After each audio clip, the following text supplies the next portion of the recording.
A release report by the Auditor General shows there are over 4,500 public servants who are pending addition to the list of 72,200 pensioners having hit the retirement age. However, an exponential increase is expected in the number of retirees resulting from civil servants taking early retirement. The Auditor General indicates in the report that the increase in early retirement was triggered by the increment in the salaries of scientists in the financial year 2022-23. Fears are this will lead to an overwhelming number of pensioners, thus causing a strain on public resources. The Permanent Secretary at the Ministry of Public Service, Bitarakwate, admits that there has been an influx of public servants seeking early retirement in the last 3 years.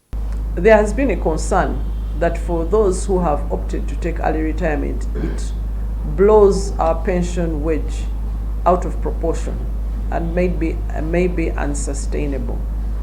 That is true. But she contends that the numbers, whose exact figures are kept closer to the chest, are driven by the increased salaries for scientists.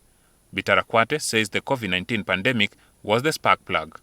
She cites those who fully became engaged in carpentry, poultry, restaurants, and the border business.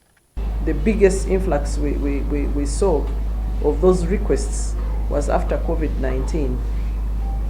Amongst the teachers, those who were out of work at that time and had started some businesses which thrived, definitely had no interest in coming back to work. The government is now said to have decided to pause early retirements except under exceptional circumstances. Where it has been seen that some of the science teachers, even scientists in the other arms of government, wanting to leave early and yet they have just been enhanced, government has put a hold to this, and we have received a directive to that effect that they should wait and first work and let's see the benefit of what this salary enhancement has for them. Both the Pensions Act and the Public Service Standing Orders provide for early retirement for public servants who have continuously served for 10 years and have reached 45 years of age. The mandatory age for retirement is 60 years.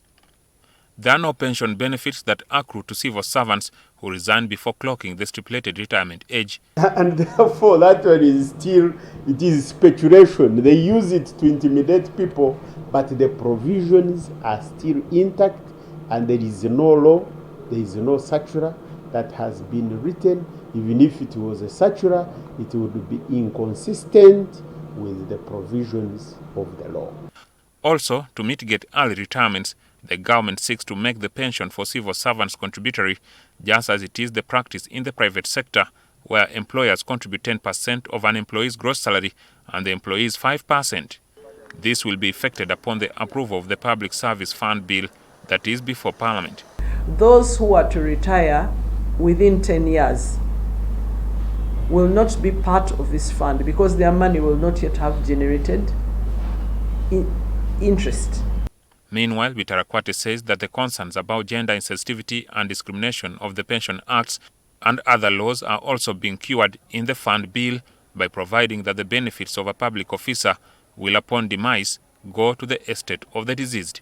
The Auditor General raised concern in his report about gender discrimination in the current Pensions Act.